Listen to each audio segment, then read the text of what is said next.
പൃഥ്വി മോനെ, ഇത് ഭാനുമ്മയാ. രോഹിത് സാറിനെ കിരണിന്റെ അച്ഛമ്മയാ. എനിക്ക് എന്റെ സ്വന്തം അച്ഛമ്മയെ പോലെ തന്നെയാ ഭാനുമ്മ. അത്രയ്ക്ക് എന്നെ സ്നേഹിക്കുന്നുണ്ട്. നിശ്ചയത്തിന് എന്റെ എല്ലാ ഭാവുകങ്ങളും നേരുന്നു. നന്നായി വരട്ടെ. Thank you.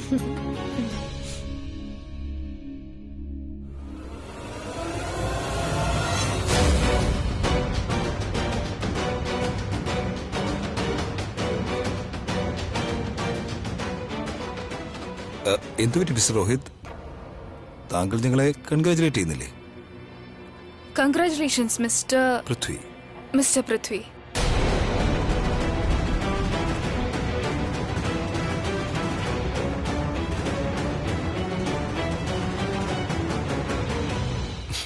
Thank you very much.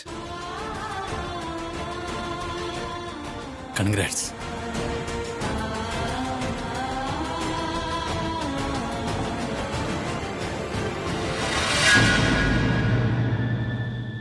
നോക്ക്, മംഗളമായി നിശ്ചയം കഴിഞ്ഞു. ഇനി എല്ലാവരും ആഹാരം കഴിക്കാൻ വരും. യാതൊരു കാരണവശാലും ഒരു കുറവും ഉണ്ടാകരുത്. നന്നായി സെർവ് ചെയ്യണം. മനസ്സിലായല്ലോ? അപ്പൊ നമ്മൾ സെർവ് ചെയ്തോളാം. ശരി. തുറക്കൂ ചേച്ചി. ഈ ശബ്ദം ആരുടെ? ആ ശബ്ദം നിങ്ങൾ കേട്ടോ? ആരുടെ ശബ്ദം കേൾക്കുന്നുണ്ടല്ലോ? അവിടുന്നാണോ ആ ശബ്ദം കേൾക്കുന്നത്? എന്റെ കൂടെ നിന്ന് വന്നേ. തുറക്ക്, തുറക്ക്, വാതിലും തുറക്ക്. ജാനകി ചേച്ചി, നിങ്ങളോ? നിശ്ചയം കഴിഞ്ഞോ? ആ, കഴിഞ്ഞു. അയ്യോ, ഇനി എന്ത് ചെയ്യും? കഴിഞ്ഞെന്നോ? പക്ഷേ നിങ്ങൾ എങ്ങനെ ഇതിനകത്തായത്? നിങ്ങൾ ചെല്ല്, ജോലി നടക്കട്ടെ. ആ, അതെ, നിങ്ങളെ ആരെ ഇതിനകത്തോട്ട് പൂട്ടിയെന്ന് പറ. എനിക്കറിയില്ല, പക്ഷെ എനിക്കറിയാം ഇപ്പൊ എന്താ ചെയ്യേണ്ടെന്ന്. ആദ്യം നീ ഒന്ന് മാറിക്കേ, ഞാനങ്ങോട്ട് ചെല്ലട്ടെ. എവർക്ക് എന്താ പറ്റിയേ? ഞാൻ ഈ സമീറിനെ അവോയ്ഡ് ചെയ്യുന്നത് തന്നെയാ നല്ലത്. എനിക്കാണെങ്കിൽ അവനോടുള്ള ഫീലിങ്സ് മനസ്സിലാവുന്നില്ല. ആലോചിച്ച് എനിക്ക് ടെൻഷൻ ആയിക്കൊണ്ടിരിക്കുക. ആ, നല്ലതെന്താന്ന് വെച്ചാ അവനെ കാണാൻ വേണ്ട, അവനോട് സംസാരിക്കാൻ വേണ്ട. അവൻ എന്റെ പുറകിലൊന്നും ഇല്ലല്ലോ അല്ലേ?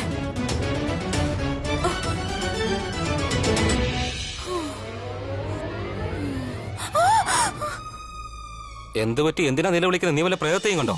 എനിവേ, നീയാണ് ഈ ഫംഗ്ഷന്റെ മെയിൻ ഓർഗനൈസർ എന്ന് കേട്ടു. ആണെങ്കി അതാണ് ഈ അവസ്ഥ. അതായത് ഡെക്കറേഷനൊക്കെ ഓക്കെ, പക്ഷേ പാർട്ടി ഒരു രസമില്ല. എക്സ്ക്യൂസ് മീ, നിനക്ക് എന്താ പറയാനുള്ളതെന്ന് വെച്ചാൽ നേരെ പറ. ഞാൻ പറഞ്ഞു വരുന്നത് ഈ ഫംഗ്ഷൻ എത്ര ബോറിംഗ് ആന്റിക് ടൈപ്പ് ആണ് നടക്കുന്നത്. There is no excitement at all. I'm so bored.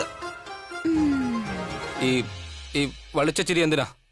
നിന്റെ അഭിപ്രായത്തിൽ എക്സൈറ്റിംഗ് ഫംഗ്ഷൻ എങ്ങനെയായിരിക്കണം? അതായത് റോക്കി മ്യൂസിക് വേണം, കളികൾ വേണം, ഡാൻസ് വേണം, അതൊക്കെ വേണേ. പക്ഷെ ഇപ്പൊ ഇവിടെ നടക്കുന്നത് നോക്ക്. ഇവിടെ എത്ര മൂകതയാണ്, എത്ര ഡള്ളാണ്. ഇത് നീ ഇൻചാർജ് ആയതിന്റെ ഫലമാ തോട്ടക്കോലെ. അതെന്താന്നോ ഷോട്ടി, ഇവിടുത്തെ സിറ്റുവേഷൻ എന്താണെന്ന് അറിയാതെ വെറുതെ എന്തെങ്കിലുമൊക്കെ വിളിച്ച് പറയരുത്. ഓ, നീ പറഞ്ഞതിന്റെ അർത്ഥം നീ മ്യൂസിക്കും മറ്റും ഓർഗനൈസ് ചെയ്തിട്ടുള്ളതാണോ? ഓഫ് കോഴ്സ്, സൃഷ്ടി ഓർഗനൈസ് ചെയ്ത ഇവന്റ് അല്ലേ. നീ എന്താ എന്നെ പറ്റി വിചാരിച്ചേ? ഓ, യു ആർ ഗ്രേറ്റ്. നീ ഒരു സംഭവം തന്നെയാണല്ലോ. ഇനി രസമായിരിക്കും. വാ, നമുക്ക് പോയി അടിച്ചു പൊളിക്കാം. Let's go. വാ, വേഗം ഓട്ടെ. ഹലോ DJ ചേട്ടാ, ഒരു അടിപൊളി പാട്ട് ചേട്ടാ, അടിപൊളി പാട്ട്. നീ എന്താ ആലോചിക്കുന്നത് സൃഷ്ടി? ചെന്ന് എല്ലാവരെയും ഡാൻസ് ഹോളിലേക്ക് കൊണ്ടുപോവാ. നീ എന്താ ആലോചിക്കുന്നത്? ചെല്ല് ഗോ. അവള് കലക്കി. ചേച്ചി വാ, ഡാൻസ് കളിക്കാം. ആ പിന്നെ പറ്റില്ല എന്ന് പറയരുത്.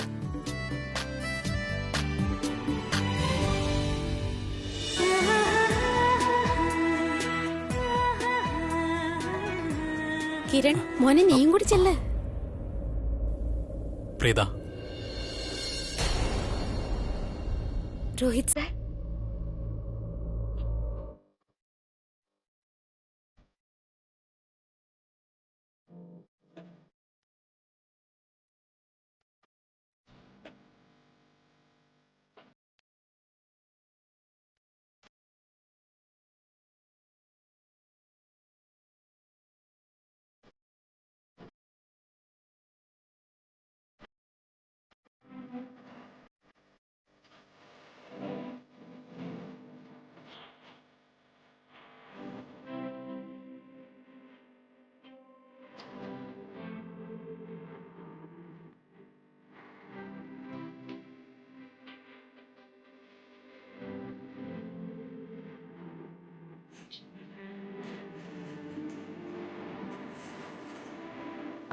അതെ, ചേട്ടൻ എവിടെ പോവാ? ഡാൻസ് ഫ്ലോറിൽ നിന്ന് ആരും പോവാൻ പാടില്ല. വരൂ, ഡാൻസ് ചെയ്യാം.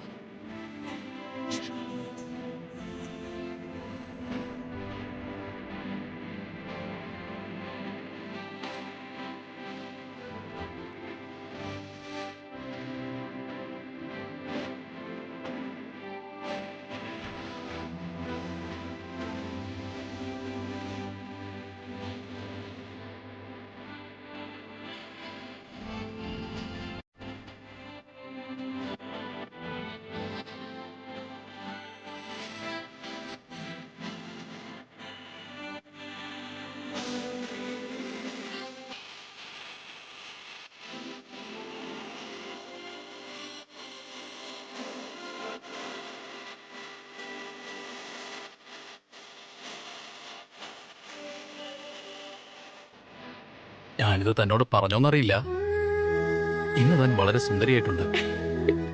ഇല്ല. ഇതാണ് ശരിക്കും എന്റെ പ്രോബ്ലം. ഇങ്ങനെ ഒരുപാട് കാര്യങ്ങൾ എന്റെ മനസ്സിലുണ്ട് ഞാൻ തന്നോട് പറയാത്തതായിട്ട്.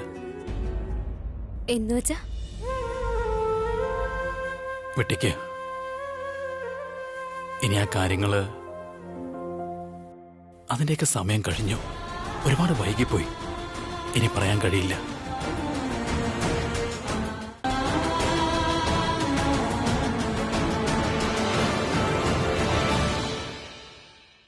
എന്താ നിനക്കെന്നോട് ദേഷ്യമാണോ? ഒരിക്കലുമില്ല. പക്ഷെ നിന്റെ മുഖം കണ്ടപ്പോ എനിക്ക് അങ്ങനെ തോന്നി. ഷേർലിൻ, മുഖത്തെ അത്രയ്ക്ക് അങ്ങ് വിശ്വസിക്കണ്ട. മുഖം ചിലപ്പോ വഞ്ചിക്കുമെന്നേ. യാഥാർത്ഥ്യം കാട്ടില്ല. ഇതുപോലെ നീ ഇന്ന് വളരെ സുന്ദരിയായിരിക്കുന്നു. നീ എന്നെ കളിയാക്കിയതാണോ? Of course not.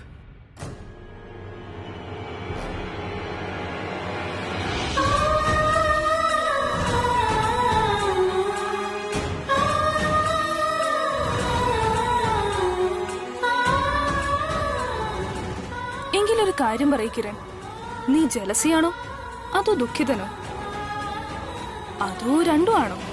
നീ എന്താ ഉദ്ദേശിച്ചേ?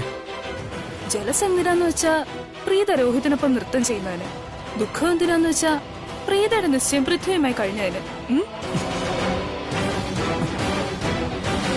നീ നിന്റെ കാര്യം മാത്രം നോക്ക്.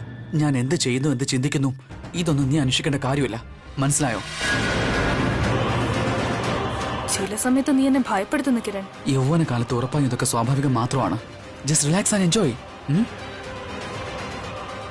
സൃഷ്ടി, നിന്റെ ഹൈറ്റ് എത്രയാ? നിങ്ങൾ എന്റെ ഹൈറ്റ് അളക്കാൻ പോവാ? പൃഥ്വി, നിങ്ങൾ എന്നോട് ചോദിക്കേണ്ടത് ചേച്ചിയുടെ ഇഷ്ടാനിഷ്ടങ്ങൾ എന്തൊക്കെയാണെന്നാ. ചേട്ടൻ എന്ന് വിളിക്കുന്നേ. ആ, ഞാൻ അത് തന്നെയാ ഉദ്ദേശിച്ചത്.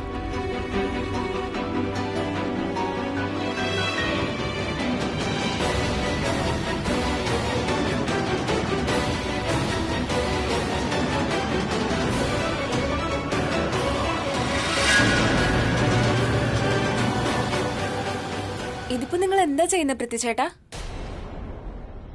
ഐ മീൻ, നിങ്ങൾ എന്റെ ചേച്ചിയെ വിട്ടിട്ട് വേറൊരു പെണ്ണിനെ നോക്കുന്ന എന്തിനാ? ഇല്ലില്ല, നീ മിസ്അണ്ടർസ്റ്റാൻഡ് ചെയ്തതാണ്. ഞാൻ നിന്റെ പെങ്ങളെ തന്നെയാണ് നോക്കിയത്. അവിടെ ഡാൻസ് ചെയ്യുന്നതിനിടെ ആ പെൺകുട്ടി അവിടെ എത്തിയതാണെന്ന് തോന്നുന്നു. എനിക്ക് കള്ളം പറയുന്നവരെ ഒട്ടും ഇഷ്ടമല്ല. എനിവേസ്, എന്റെ ഡാൻസ് കഴിഞ്ഞു. Thank you so much. സൃഷ്ടി,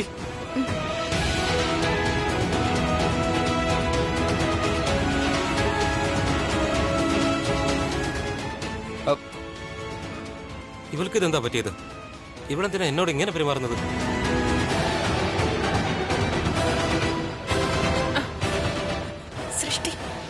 സൃഷ്ടി ഒന്നേ.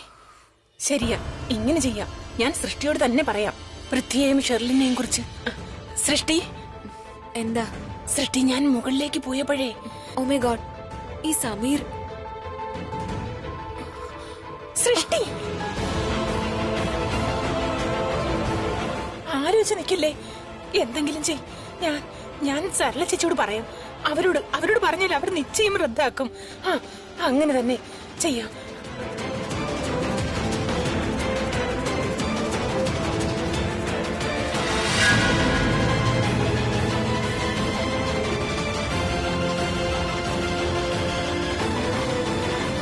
രാധിക മേഡം, താങ്കൾ സരള ചേച്ചി എവിടെയെങ്കിലും കണ്ടോ? എന്താ? അവിടെ തന്നെ നിപ്പുണ്ടായിരുന്നല്ലോ. എവിടെ? അവിടെ നോക്ക്, അവിടെ നിൽപ്പുണ്ട് സരള.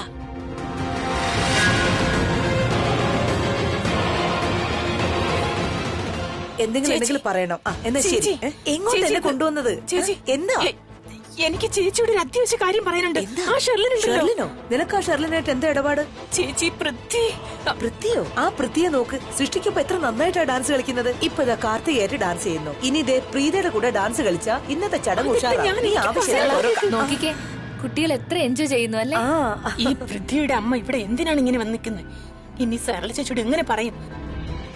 സരള ചേച്ചിക്ക് അല്ലെങ്കിൽ തന്നെ എന്നെ വിശ്വാസമില്ല. ഒരിക്കൽ എന്റെ കയ്യിൽ നിന്ന് കപ്പ് വീണ് പൊട്ടിയപ്പോൾ പോലും വിശ്വസിച്ചില്ല. ഇനി വിശ്വസിക്കുമോ എന്തോ? ഞാൻ ഇനി എന്ത് ചെയ്യും? ഇനി ആരോട് പറയും?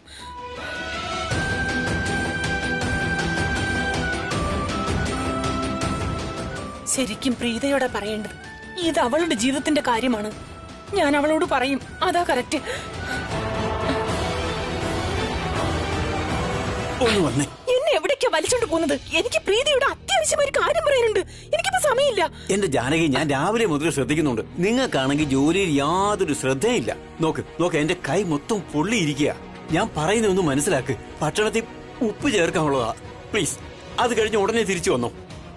നിങ്ങൾക്കറിയാമല്ലോ, മറ്റുള്ളവരെ ആണെങ്കിൽ എനിക്ക് ഒരു കാരണവശാലും വിശ്വസിക്കാൻ കഴിയില്ല.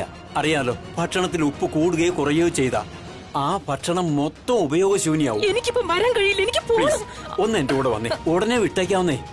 ശരി, ഞാൻ നിങ്ങൾക്കൊപ്പം വരാം. പക്ഷെ ഡാൻസ് തീരും മുമ്പ് എനിക്ക് തിരിച്ചെത്തണം.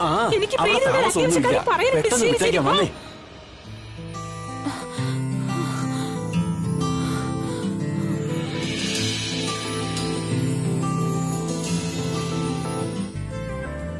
ഈ സൃഷ്ടി ഇതെവിടെ പോയി? അറിയില്ല സമീർ. വാ, തിരികെ പോവാ.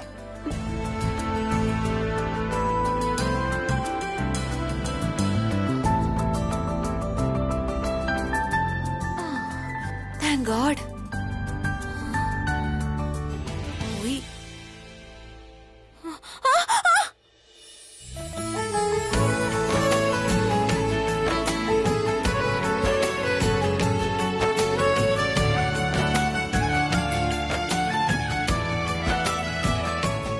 ഓ ഹലോ, എന്നെ ഒന്ന് ഹെൽപ്പ് ചെയ്യ്. എഴുന്നേക്കാൻ എണ്ണിപ്പിക്ക്.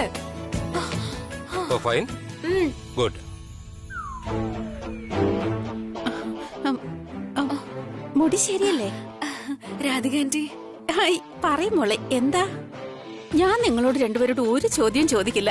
കാരണം അതിനുള്ള ഉത്തരം എനിക്കറിയാം എന്താന്ന്. പക്ഷെ മോനെ, നീ ചെയ്തത് ഒട്ടും ശരിയായില്ല. ഇത്രയും വലിയൊരു കാര്യം നീ എന്നിൽ നിന്ന് ഒളിച്ചു വെച്ചില്ലേ? കുറഞ്ഞപക്ഷം നിന്റെ മനസ്സിലുള്ളത് എന്നോട് നീ പറയണായിരുന്നു. ഞാൻ നിന്റെ അമ്മയല്ലേ? ഞാൻ പോയിട്ട് പോരാ. അത് കേൾക്ക് കേൾക്ക് കേൾക്ക്. കേട്ടിട്ടല്ലല്ലോ നീ പറഞ്ഞത്. കേൾക്കും, ഒട്ടും വൈകാതെ കേൾക്കും. പിന്നെ സൃഷ്ടി, ഒരു കാര്യം പറഞ്ഞേ. സമീറില്ലേ, അവനെ കുറിച്ച് എന്താ അഭിപ്രായം? നല്ലവനാ ആന്റി. നല്ലതോ അതോ വളരെ നല്ലതോ?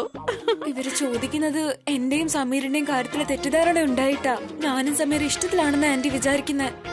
എനിക്കാണെങ്കിൽ അവനെ ഒരു മിനിറ്റ് പോലും സഹിക്കാൻ പറ്റില്ല. അവനെ കുറിച്ച് ഇനി നല്ലത് പറഞ്ഞാ വീണ്ടും കുഴപ്പാവും. പിന്നെ ഈ രാധിക ആന്റിയെ കൊണ്ട് എന്ത് പറ്റി മോളെ? പറയുന്നേ. നീ എന്തെങ്കിലും സമീറിനെ ഇഷ്ടമുള്ളത് ചെയ്യാൻ ആഗ്രഹിക്കുന്നുണ്ടോ? അവന് വളരെ ഇഷ്ടമുള്ളത്, അതായത് നീ അവനെ വളരെ സന്തുഷ്ടനാക്കാൻ പറ്റുന്ന എന്തെങ്കിലും? ഇല്ല ആന്റി, ഞാൻ അവന് ഇഷ്ടമുള്ള ഒരു കാര്യവും ചെയ്യത്തില്ല. എന്ത് ചെയ്താലും അത് എന്റെ ഇഷ്ടത്തിനായിരിക്കും. അഡ്ജസ്റ്റ് ചെയ്യേണ്ടത് അവനാ.